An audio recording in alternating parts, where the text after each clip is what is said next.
welcome to BTG, Bridging the Gap, Strategizing for Student Success. My name is Marisa Bludorn. I am the editor-in-chief of BTG Magazine, and I am the founder of BTG, Bridging the Gap, Strategizing for Student Success, where we talk about all things youth leadership, empowering the young person to become the CEO of their life, their career, or their business. And so taking center stage is senior contributing writer, Coach Ray, and Stephanie Malinch is in the house. Hey, today we are focusing on, building confidence and mastering our young people's mindset, just waking them up to the fact that they can master their mindset, that is something that they should even be aware of.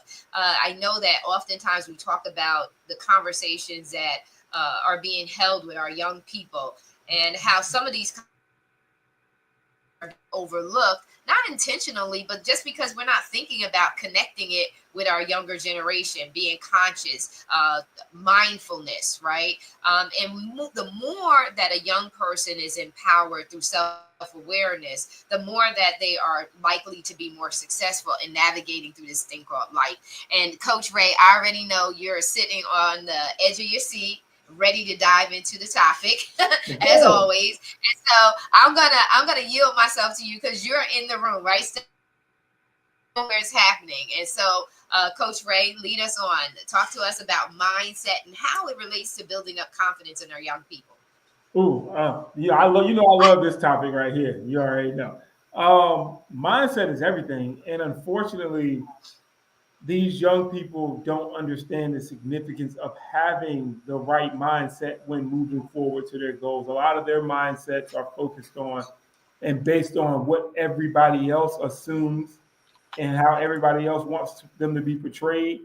But the goal now, and I see it in the hallway, is a lot of their mindsets are affected by their peers, which is not an anomaly. It's something that's commonly done. However, this generation eats, sleeps, and breathes it. They don't want to break away from it because if they break away from it, they feel like they'll be alone.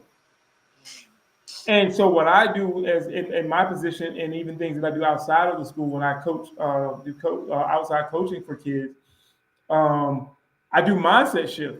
Like that's the big focus is we trying to get you to change your mindset and stop feeling like your value rests in the thought processes of other people. It doesn't. And this generation reacts and moves off of other people's mindsets. And that's where we are right now. Wow. So this is the biggest challenge. And then Stephanie, I'm going to let you chime in. Mm-hmm. The big young people, youth, they say the youth is wasted on the young, right? Because it's not until later on in life that you realize, I wish I would have, should have, could have, but I didn't. The key to me in the challenge, and we as, the older generation, so to speak, I think needs to put in the forefront of our minds is how we shift them from being focused on just the present. The present is critically important too, to into the future, right? And when you have your mindset to be thinking in a way that says, hey, should I do this right now? And what are the consequences, beyond this very moment? What are the consequences of this? And to bring that in a way that becomes a discipline for them. I know that it's not going to be done overnight. And I know that it's never going to be flawless, but just getting them to start slowing down and not just being in this moment, but what happens tomorrow and the next day and the next day after. I think that that's also too something that needs to be a part of that mind shift as well. Stephanie, what's your take? My take is kids, if they think they don't, it's kind of like teaching a toddler to eat food. They don't like it the first time, they're not going to keep eating it. In academics, they don't think they're a good writer, so they don't want to write. They don't like doing math, so they don't try doing math. They're like, it's never going to get me anywhere. I'm not any good at this. that mindset is going to hurt them in so many ways later on in life. Even in athletics, Coach Ray, I bet your best athletes are there before you tell them to be there, and they're still there afterwards. And it's In a perfect world. yep. Uh-huh. They Well, just I can remember in cheerleading when I used to go to, and yeah, there would be those of us, and of course, we're dealing with a different generation, a different mindset, a different culture, a different society. But I would always hang out, and I'm going to tell you too. Even in my meetings now, I'll finish and say, "Does anybody have any questions?" I must lean in, and Stephanie, you're there. I must lean in a couple of times. Does anybody have any questions? Nobody has any questions, but no one is leaving the room because those people who want to become proficient are hungry. And proficiency doesn't come with. When I first started working with Toastmasters International on the youth leadership development level, and kids would be in self-conscious, and I would say to them, "Listen, you own the room. When you step up in the front, you own the room. If you take a deep pause for whatever reason, you own that. Like, you don't have to, you're on a timer, but you don't have to rush yourself because you are in command of the room." And when we make there's an understanding that young people have ownership, that they don't have to because everyone else does. And that is more effective when you have that approach when they're small. But it's not to say that that's the end of it, that you can't introduce or inject this different way of thinking, and it's up to them as to whether or not they want to own that, but that they can have control. And when I said to that young people, it introduced a different way of seeing things and a different way of how they can show up. Now they can cultivate that and stuff. When you introduce new information or knowledge, it's not necessarily that you're going to see an immediate behavioral change. However, you've planted a seed in that young person or that individual that says, "Hey, the grass is not always greener on the other side. Look at the other side and the other side and the other side." There are so many different ways that you can view something. Just like you said, you're always going to be awkward in something that's new.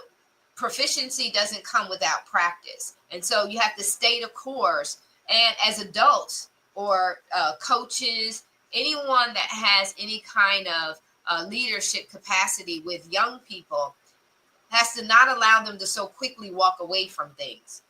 I think that is one of those things like what nowadays is, unfortunately, like as a coach, you try, right? Like you try, and you like a kid. I remember I had a couple of years ago, we had a young man who quit the team because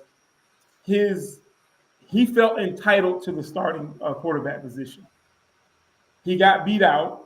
Which there's a quarterback competition. You lose it, you lose it. All right, you back up now. Okay, no harm, no foul. But because he felt entitled to it, he gave up because he didn't get it. So the day he came to me and we sat in my office and we talked, and I'm like, "Look, just it's the beginning of the year. There's no guarantee that this guy won't mess up and you won't take the spot." You try to get them to see things from a different perspective. But a lot of times with these young people, like mentality is, if I'm not going to be the focal point, I don't want to do it. And that's not a them thing. That's it ingrained in them because the adults and I hate to say this, and a lot of people get upset when I say this, there's a such thing as overpraise. There's a such thing as over nurturing to the point where your kid doesn't think that anybody else exists. So when you get that kid in that mindset that, well, every opportunity should be mine, and then that opportunity doesn't come, they quit. And it's like, no, you just need to work a little harder to beat this guy out. It doesn't mean that you can't get it. It just means that you weren't guaranteed to have it. So that's the big thing with mindset shift is a lot of these young people don't want to actually shift their mindset to the point of, I got to apply some effort here because everything ain't guaranteed, but that comes from home with the over nurturing when the kid just they don't know how to receive no. They don't know that it's a possibility that you may not be the line leader in this class. And you may not be the star. They don't know how to handle it. Right, right. So you hit a few things. So you know when they don't know how to handle that, that's a building of character, right? So the character building takes place whether you give up because and the importance of understanding team. You're a part of a team too, so your talent may be not be the top talent, but it is a talent or a gift or a skill set that the entire team as a whole needs, for them not to walk away. So a lot of that has to do with character building, as well. And just like you said, everything in balance, right? So you want to love your kids, you want your kids to know that you love them, you want them to also feel confidence too, but you got to teach them that balance and by not just thinking about the moment, but being in the present, but also to projecting out. Delay is never denial. Just because you didn't get it today does not mean, just like you said, it's not gonna happen. And the key is really teaching our young people to be open minded and having a growth mindset rather than a fixed mindset, where they're like, well, if it didn't happen, then that's it. Well, take that challenge and turn it into an opportunity. Develop your skill set. I can remember working with a client, and the client had some delays. Well, at the time that the client was having delays, I was ready to do the work with this particular client. Later on, the client no longer has delays. Their time is up, open. Now they're ready to do the work. Well, guess what? My time is now not available. The difference in how my client showed up and how I showed up was with patience and saying, hey, this delay does not mean that there's never going to be an opportunity to work together. Now the tables are turned. This client decides, well, Marisa, I guess you're too busy, blah, blah, blah, blah, blah. You're busy, you're busy, you're busy, you're busy, busy. Well, it shows me their character, and how their one-sidedness, their fixed mindset. And I had to tell the client, I had to come back because this is a learning experience. And what we need to do with our young people is to begin to take time to not only have these as adults, teach our young people that the same lessons we learn as adults, you're learning even in no matter what developmental stage you're at, you're always going to be learning these things. It's about character building. And I had to really say to that individual, listen, this point, that point, and this point, and bring them back into the sobriety of how they're behaving and how they're showing up with their character. And that's what we have to do with our young people. I know between yesterday and bringing a child up and today and bringing a child up is that some of the basics, and I think that we discussed this many, many months ago, or even a year or so ago, in regards to chores. There is a way that you develop and cultivate character by the chores and the routines in the home. Washing the dishes for a week. No, you don't want to wash the dishes, but you have to, because this is a part of the family. This is a team. This is your role as a team player. These basic principles and disciplines, washing the dishes, doing the laundry, cleaning the house, being responsible for your younger siblings, to a certain extent. These are all disciplines that raise up young people and build character. Well, if they're absent, then guess what? There's no character building. So there is no learning of, consequences. There's no learning of results. Basic discipline, basic knowing how to save your money, how to preserve your money. If you're given $5 at the beginning of the week, do you keep going to the candy store and spending that $5 up in the first day, or do you hold on to it? That's a discipline. When they move out, how do they maintain their own home? When they buy a car, when they have a car, how do they know how to fix a tire? These are some of the basic principles that back in the day, children learn. how to fix a tire. Why? So God forbid they ever break down and it's a tire issue, they know how to fix the tire themselves. That's before we had AAA and all of this roadside assistance, right? And we've taken away that responsibility. And when you take away that responsibility, you take away building of character. When you take away those responsibilities, you take away maturity. You take away responsibility. You take away a feeling of being prideful and proud in a positive way. So I know, Coach Ray, you talk about it all the time. It's like, it's the adults. Yeah. You say it all the time. And it is. And I hate to say it, but it is the adults. It takes a village, and we got to get back to, I believe, the basics. And even, I'm sorry, Miss Stephanie, you go ahead.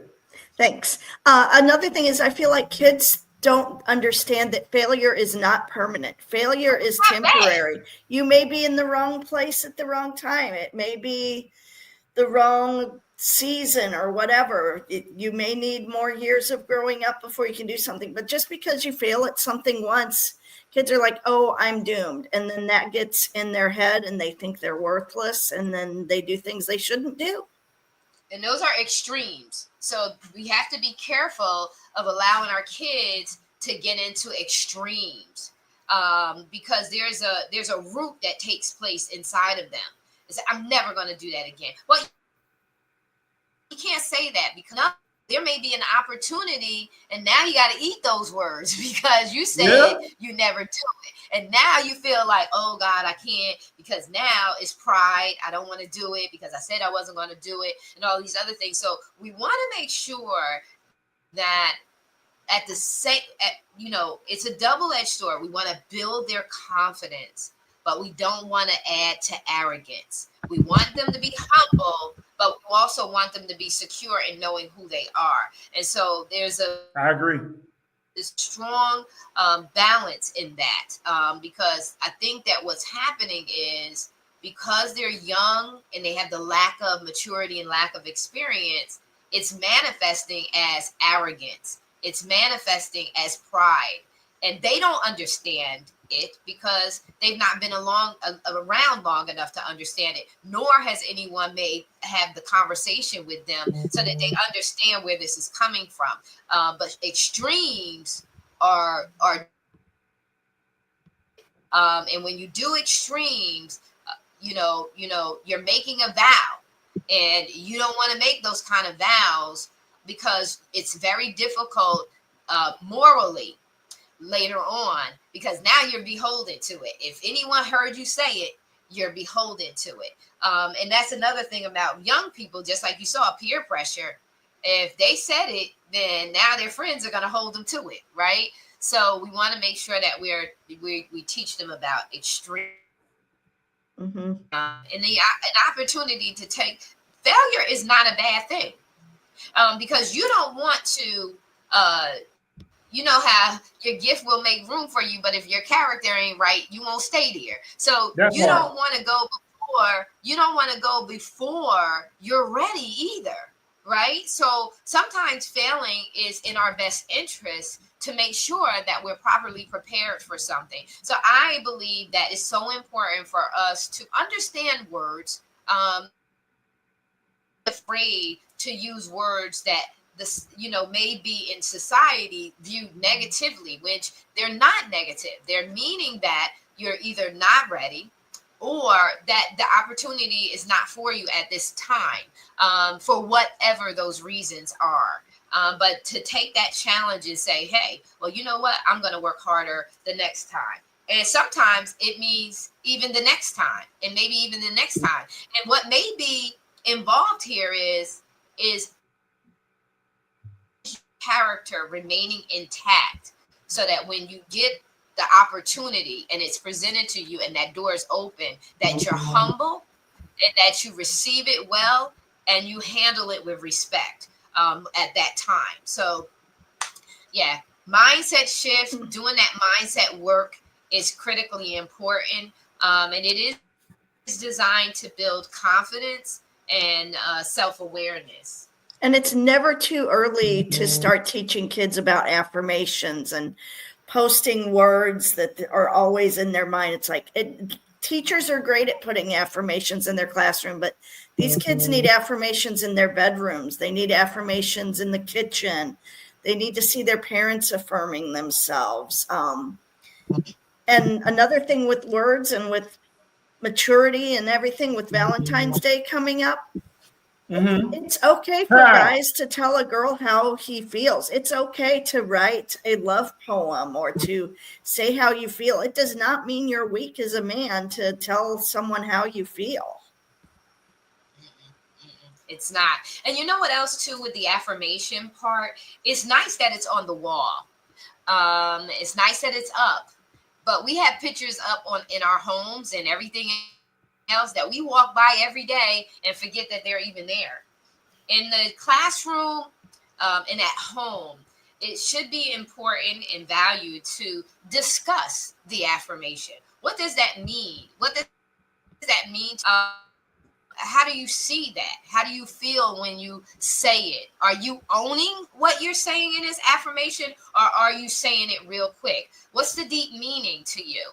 When we have those meaningful conversations about, phrases, words, and quotes, and even when we're teaching, period, at all, are we teaching for deeper rooted understanding and knowledge of any kind of information we're receiving? That's why Own It, BTG, is about how are you connecting emotionally? How are you showing up emotionally? Not emotionally in the sense of, oh my God, whatever. How are you? Just like you said, Stephanie, how are you owning your feelings? When you express yourself, are you focused on being rejected, or is it a priority for you to be authentic? Right? So are we worried about what other people think, or are we going to be true to ourselves? Because that's where the moral conflict,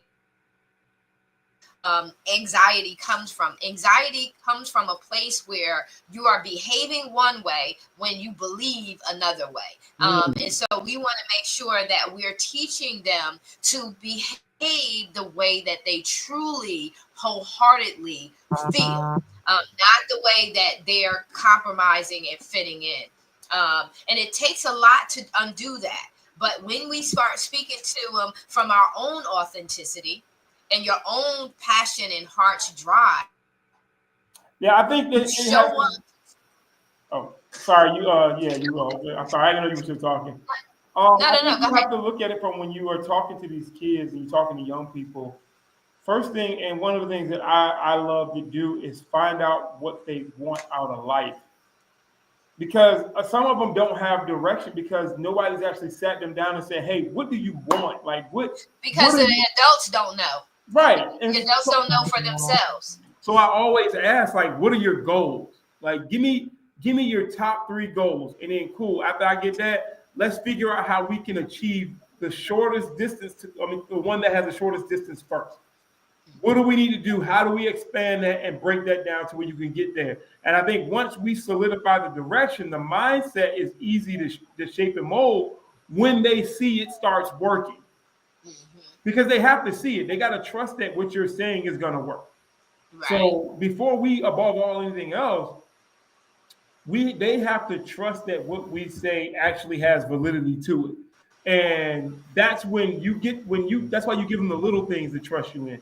Hey, try doing this first and then tell me what you think. And then when that works, and then you give them something else, tell me what you think. And then now you because you're consistent, they now started to trust you. And now there's a situation where they're like, wait a minute, this actually is working. So okay, well, how'd you get to this place? Let me help you. Right. So now the door is open. Let me help you. Let me teach you how to change the way you think about things to show you that the way you were once thinking may not be that important to you.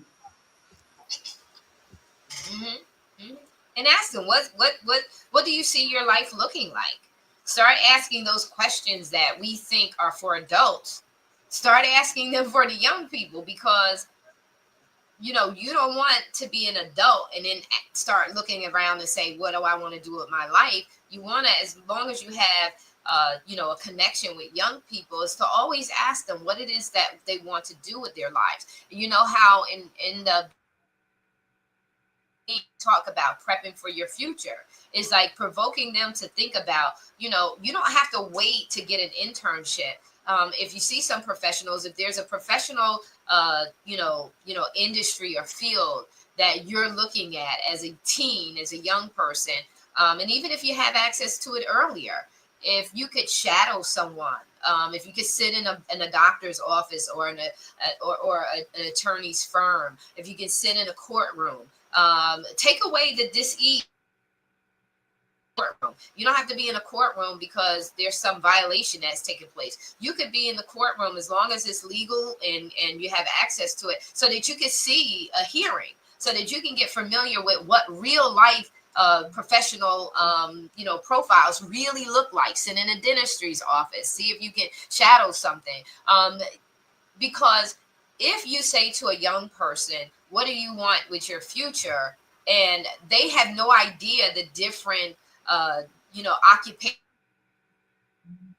In one issue, we listed a bunch of different occupations that are out there that we don't talk about, like stuff that we never even think about. There's different levels to being in the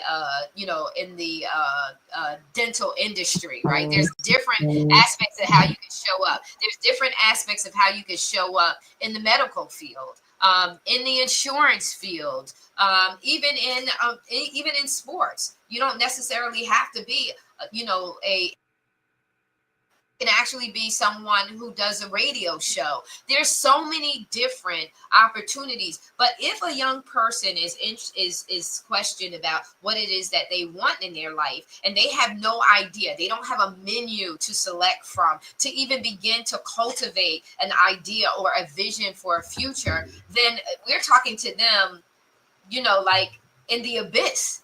We got to give them something concrete that they can focus on. I remember at AT&T, I forget what it was called, did these interviews with young people. And at the time, it was like, great. Oh, okay, we're going to get these young people. We're going to bring them together, and they're going to talk about what it is that they want to do with their future. Well, guess what? They're puppets. They're going to say anything because they're in front of the camera. I didn't realize that until years later when I left the company and began to think about, behavioral responses, how people show up, authenticity. And I said, you know what? These young people were put in front of a camera, and they said the camera the people wanted to hear. What needed to be done was, hey, you want to go in that career? Well, we got you assigned to so-and-so in room blah, blah, blah, blah, blah. We got you assigned to so, and you're going to spend a day watching an engineer. And there's so many different types of engineers: civil engineers, electrical engineers, software designers. So there's so much work that's out there that can be done, that we need to start having the conversation with young people that says, hey, what is it that you, how's your cognition? How do you learn? Do you learn with your hands? Do you learn listening? Do you learn by observing and assessing? Are you analytical? Are you judging? Do you judge certain things? Learning what makes them tick and what ticks them off. That's when you're going deep into the core of who they are, and then you're starting to introduce them to them a way of doing that self-evaluation, right? That self, well, do I like that? How did I feel about, cause them to think. Like Stephanie said, when a guy wants to say something to a girl and they really like them, how did I feel about her response? Did you feel good about that, or did you not feel good about that? And then also too, if someone does not receive you, if you have said, I really like you, blah, blah, blah, and they don't receive you, we got to teach our young people, not that they discard the person, but they understand that your value is greater than that. Not mean that you're less. It means that you were not their choice. So you got to keep at this thing, because there's going to be someone out there that's going to see you, and they're going to value everything about you. We got to start having those deep-rooted, take your time, stop rushing conversations. Don't rush those kids away. Start really, really getting into, how do you feel? How did you feel about how, what they said and how they responded to it? And let them say how they feel. Right. Deep enough, opening up. And then you'll begin to give them a growth mindset rather than a fixed mindset. Because if they feel that you're judging them, if they feel that what they say is not going to meet your expectations, they're going to clank down and not talk. And you want them talking. You want them talking so much that, one, you get to know what's on their heart so that you can watch and you can help guide them. Not be the know-all, but just help guide them. And they'll begin to know them, that I'm telling you, they will pressure their peers. Their peers will no longer pressure them, because they will build up and have that self-confidence that's required for them to not only set a goal, but to also achieve it. And so we're going to close out. Coach Ray, I know you got some. Stephanie, I'm going to let you go. And then Coach Ray, you're going to let you have the floor to take us right on home. Stephanie, what are your closing thoughts? Talking about words and everything, think about when you say something to someone, and teach your kids this too. Ask the other person, how did you feel when you said that? Did they feel authentic when they said that? Did they feel like they were just saying what they thought someone wanted to hear? I don't remember. That really stuck with me. Someone said that this week, to ask people that. And I'm like, I know a lot of people that I need to ask them, how did you feel when they said that? Or is that how you wanted that to come across? Mm-hmm. People don't realize what they're saying all the time. Yes. A communication.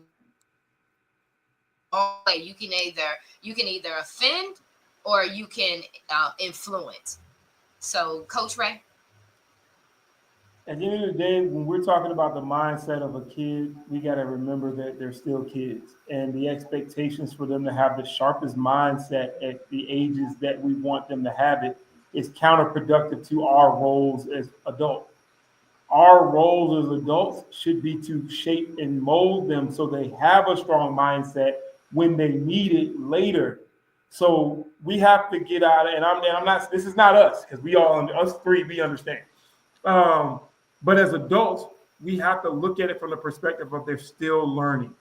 Absolutely. They still don't know their deficiencies. They still don't know their fears fully. They still don't know their emotional strength yet.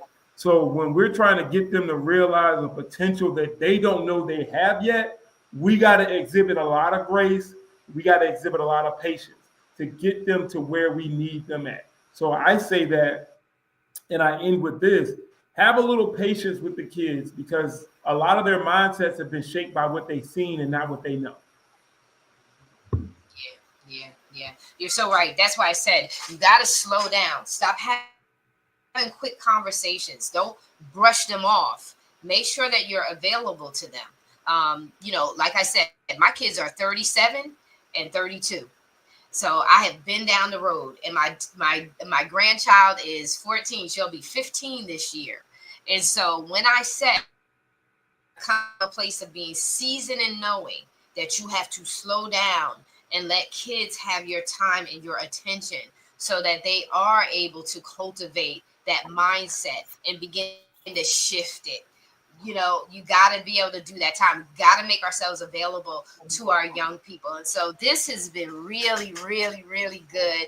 I love it. I'm so I love it. I'm so thankful for you guys. And anyway, ladies and gentlemen, have a great weekend. And y'all be blessed. It's almost Friday. So enjoy yourself. Take care. Be blessed. We'll see you soon. All right. God bless. Good night.